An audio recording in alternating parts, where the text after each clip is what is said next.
அடுத்த எடுத்துக்காட்டு 3.49 என்ன கணக்கு? கம்பெனி கணக்கு. தமிழ்ல நிறுவனம். அப்ப நம்மளோட வார்த்தை வரல. பஸ்ஸிகா பஸ் ஸ்டாண்ட்ல இருக்கிற பஸ்ல அரை கிலோமீட்டர் கார்மெண்ட் ஷாப்புக்கு போனால் தமிழ்ல என்ன? அரை கிலோமீட்டர் சென்றால். அது இல்ல. இப்ப இது என்ன கணக்குன்னு சொன்னா கம்பெனி நிறுவனம் எதிர் மாறுபாடு. இதெல்லாம் யாருக்குன்னா முடியாத குழந்தைக்குன்னு சொல்லிட்டேன். ஆக்சுவலா எதிர் மாறுபாடுன்னா என்னன்னு சொல்லி கொடுத்துருக்கேன். எக்ஸினுடைய மதிப்பு எப்படி அட்டவணை சொல்லுவாங்க? 40 40ன்றீங்க 50ன்றீங்க 40 50 50 60 75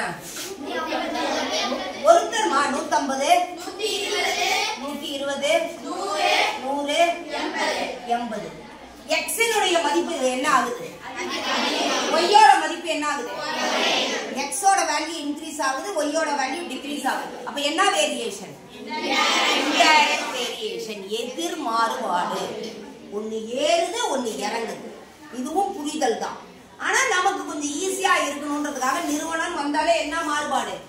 எதிர் மாறுபாடு. Indirect variation. ரைட்டா? கே என்னது? இன்டைரக்ட்னா கே எப்படி வரும்? எக்ஸ் ஒய்யும் எப்படி வரும்? எக்ஸ் ஒய்யும் நேரா வரும்னா என்ன அர்த்தம்? மல்டிப்ளைல வருமா டிவைட்ல வருமா? பெருக்கணுமா வகுக்கணுமா? பெருக்கணும். k equal to x into y. அப்ப k equal to இதுல எது வந்து ஈஸியா இருக்குன்னு பார்க்கணும். நம்பர் எந்த நம்பர் ஈஸியா இருக்கு? 60 100. 60 பெருக்கல் 100. புரியுதாடா கண்ணே? 60 பெருக்கல் 100 எவ்வளவுடா கண்ணா? எவ்வளவு? 6000 6000. புரியுதா? x என்னன்னு கொடுத்திருக்காங்க? வேலையாட்கள். வேலையாட்களினுடைய எண்ணிக்கையா? அடுத்தது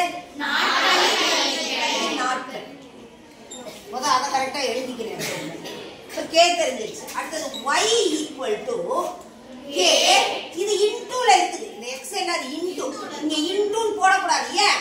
இங்க வேரியபிள் நம்ம யூஸ் பண்றது மாறிகள். அதனால இன்டூ போட்டா அதுவும் x மாதிரி ஆயிடும். அதனாலதான் நம்ம x போடுறது இல்லை. x இன்டூ ஒய்ன்னு அர்த்தம். x பெருக்கல் ஒய்ன்னு அர்த்தம். இப்ப பெருக்கல்ல இருக்கிற x இங்க வந்தா என்னவா மாறும்? y equal to k by x. y equal to என்னது?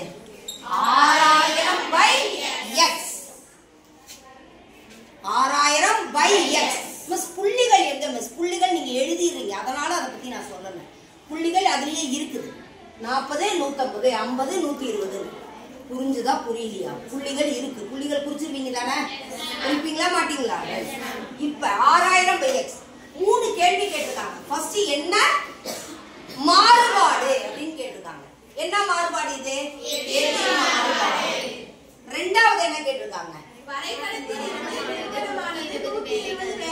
120 வேலையாட்கள். அப்ப x எவ்வளவு? 120. x எவ்வளவு? 120. y வேணும். கரெக்ட்டா? கரெக்ட் இல்லையா? அடுத்து மூணாவதுல என்ன கொடுத்திருக்குது? 200 நாட்கள். நாட்கள் என்னது? y. அப்போ y 200 என்ன கேக்குறாங்க? x கேக்குறாங்க. சரியா சரியில்லையா? புரியுதா? இது எப்படி மிஸ் கண்டுபிடிக்க? நான் சொல்லிருக்கேன் எதிர் மாறுபாடுனா ரொம்ப ஈஸி. ஏன்னா இதுல ஈஸியா கண்டுபிடிச்சிடலாம். ஏன்னா வகுத்தல் தான் இது. எக்ஸ்னாலும் வகுத்து கண்டுபிடிச்சிடலாம், ஒய்னாலும் வகுத்து கண்டுபிடிச்சிடலாம். புரியுதா புரியலையா? ஒய்க்கு என்ன போடலாம்? அப்ப 6000 by என்ன இருக்கு? 120. இங்க என்ன போடலாம்? 6000 by என்ன போடலாம்? 200. போடுதியா மாட்டியா? புரியுதாடா கண்ணே? எதிர் மாறுபாடுனா இந்த வகுத்து ரொம்ப ஈஸி. புரியுதா? இன்டைரக்ட் வேரியேஷன் ரொம்ப ஈஸி. இப்ப இதுல 2 0 2 0 4 2 3 2 6 30. இப்ப x equal to என்னடா கண்ணா? 30. அதே மாதிரி தான் இங்க. ஒரு 0க்கு ஒரு 0. 6 2 12 3 2 6 என்ன வருது 300 அடுத்தது என்னது 3 2 6 இல்லாட்டி மூணாவது வாய்ப்பாட்டுல கூட அடிக்கலாம் 2 3 6 இங்க என்னது 1 3 என்ன வரும் 100 1 2 2 I 2 10 என்ன ஆன்சர் 50 y equal to என்னது 50 x அச்சில் 1 சென்டிமீட்டர் equal to என்ன அளவுகள் எடுக்கலாம் x அச்சில் 1 சென்டிமீட்டர் equal to எத்தனை அளவுகள் எடுக்கலாம் 10 அலகுகள் தயவு செய்து 5 அலகுகள்ன்றதை யூஸ் பண்ணாத ப்ரொவைடட் 5 10 15ன்றது மட்டும் இருந்தா மட்டும் இல்லாட்டி முடிஞ்ச வரைக்கும் அதை அவாய்ட் பண்ணு 10 அலகுகள் ரைட்டா ரைட் இல்லையா அடுத்தது y அச்சில்